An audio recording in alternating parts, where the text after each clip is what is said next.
እየሞከሩ ነው ያሉት። አይቻልም አንዳንድ ሰዎች ቆይ የአይሁድ እምነት ስርዓት ስለሆነ ነው አይደል? በበዓለ ሃምሳኛው ቀን የሚባለው የአይሁድ ነው አይደል ስርዓቱ? የአይሁድ ስርዓት ነበረ። ግን ዋናው እሱ ሳይሆን መንፈስ ቅዱስ የወረደበት ቀን በሚል ሊያከብሩት አስበዋል። እሱን ነው የማውቀው። ልመጣልን ነው የሐዋርያት ሥራ ምዕራፍ 1 ቁጥር 13 ላይ ማርያም ይሄንን በዓል አክብራለች አላከበረችም ከሴቶቹ ጋር? አንብብልኝ 13 መጽሐፍ ነው የሚከፍት ሰው አለ? እሺ ቆይ እንዳላጨማልቀው ልክፈት።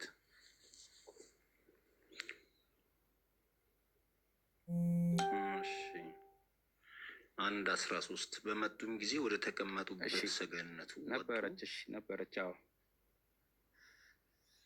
ላምብቧ እነዚህ ሁሉ በአንድ ዓላማ ከሴቶችና ከኢየሱስ እናት ማርያም ከወንድሞቹም ጋር ጸለዩ ይላል አይደል? ኢየሱስ ነበር ያኔ?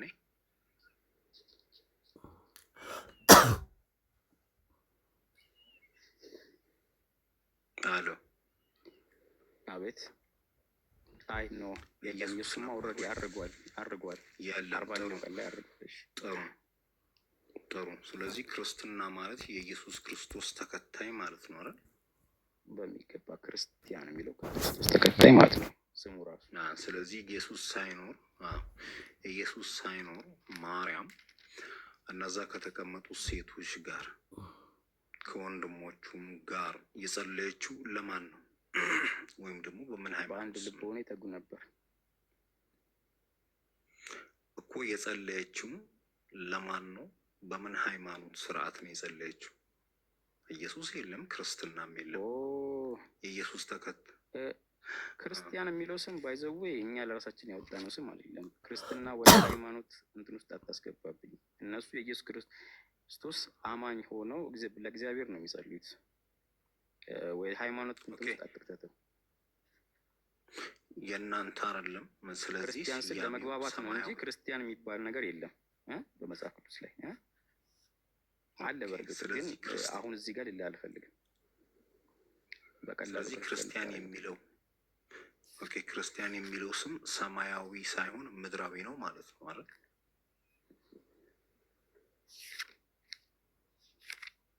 ስሙ እኔ አሁን እኮ እኛ ክርስቲያንን አይደለም ቢለው ስሙ አይደለም ዋናው ነገር፣ የሃይማኖት ተቋም አይደለም። ምንድን ነው? እኛ የክርስቶስ አማኞች ነን፣ የኢየሱስ ክርስቶስ አማኞች ነን። ስማችንም ወንጌላውያን፣ ፕሮቴስታንት፣ ጴንጤ እንባላለን። ክርስቲያን የሚለው ከኢብራሂም ጋር ያወራኸው እኮ ስለ ማርያም ሃይማኖት ነው አይደል? ስለ ማርያም ሃይማኖት ነው አይደል ያወራኸው? ብራዘር ስለ ማርያም ምን ሃይማኖት አይደል ያወራኸው? ስለ ማርያም እምነት አይደል ያወራኸው? ስለዚህ ታዲያ ማርያም እምነቷ ምን? ቆይ ክርስቲያን ማለት የኢየሱስ ክርስቶስ ተከታይ ከሆነ ማርያም ኢየሱስ ሳይመጣ በፊት ጸልያለች። ሳትከተለው የጸለየችው የምን እምነት ተከታይ ሆና ነው ነው ጥያቄው። ጴንጤቆስጤ በዓል ላይ ከሴቶቹ ጋር ሆና አንድ ላይ ጸልያለች አይደል? ስለዚህ ማርያም ካረገ በኋላ እኮ ነው። ካረገ በኋላ ነው። አዎ የባለ ሃምሳ ነው ለምታወራልኝ። ሐዋርያት ሥራ ምዕራፍ 1 ስለምንድን ነው የሚሆነው? ሐዋርያት ሥራ ምዕራፍ 1 መንፈስ ቅዱስ የወረደበት ጊዜ ነው። አብረው ሲጸልዩ ነበር። ምዕራፍ 1 እና ምዕራፍ 2 እሱን ነው የሚያወራው። እሺ ስለዚህ ስለምንድን ነው የሚያወራው አውዱ? በመጀመሪያ ኢየሱስ ክርስቶስ አረገ፣ ተሰብስበው እያለ አገኛቸው። ካረገ በኋላ ተሰበሰቡ፣ ደብረ ዘይት የሚባል ተራራ አብረው መጸለይ ጀመሩ። ምክንያቱም ምን አላቸው? እናንተ የገሊላ ሰዎች ወደ ሰማይ ሲሄድ እንዳያችሁት ወደ እናንተ ይመጣል ካላቸው በኋላ በገሊላ ተራራ ተሰብስበው መጸለይ ጀምረዋል። ኢየሱስ ካረገ በኋላ ሴንተራቸው ኢየሱስ ነው። ማናችንም ክርስቲያን ሰዎች ደግሞ ወደ እግዚአብሔር በኢየሱስ ስም እንጸልያለን። እሺ ችግር የለውም ይሁንሽ። ኢየሱስ ካረገ በኋላ የሚከበር በዓሉ ኢየሱስ ከመምጣቱን በፊት ይከበር ነበር። ኦኬ። ስለዚህ ኢየሱስ መጥቶ ካረገ በኋላ የአይሁድ በዓልን እያከበረች ለምንድን ነው ማርያም እዛ ላይ የጸለየችው? አትከተሉም ነበር ማለት ነው? ትከተላለች። እሱማ የኢየሱስ ክርስቶስም እኮ የእንትንም በዓል ሲያከብር ነበር፣ የፋሲካ በዓልን ሲያከብር ነበር። ኦኬ። ስለዚህ ኢየሱስ ክርስቶስ ራሱ ሃይማኖቱ አይሁድ ነበር ማለት ነው አይደል? በእግዚአብሔር አይሁዶች እኮ በእግዚአብሔር ያምኑ ነበረ አይደለ? በሕግ በሙሴ ሕግ ያምኑ ነበረ እና መጽሐፎችን ያነብ ነበር። ልገላግልህ፣ በቃ ምንም ማድረግ ገላግለኝ፣ አዳምጠኝ፣ ልገላግልህ።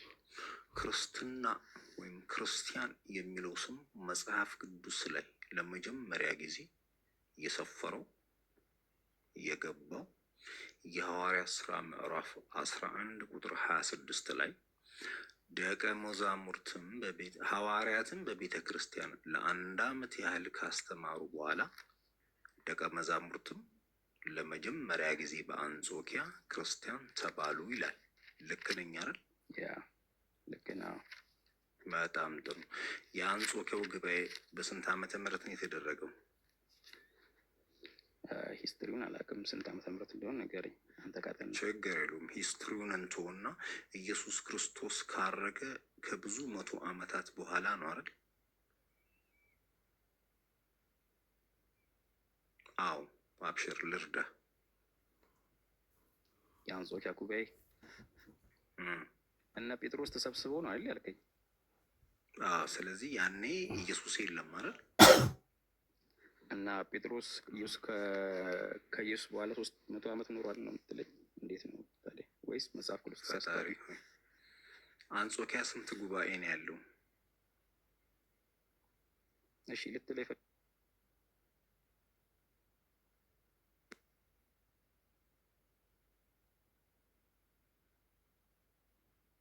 የሐጃ ባለቤቶች ጉዳይ ያላችሁ ሰዎች ሐጃችሁ ሊወጣ ዘንዳ ወስያዬ 2 ነው። አንደኛው ሐጃ ያለበት ሰው ሌሊት ላይ ተነስቶ ለአላህ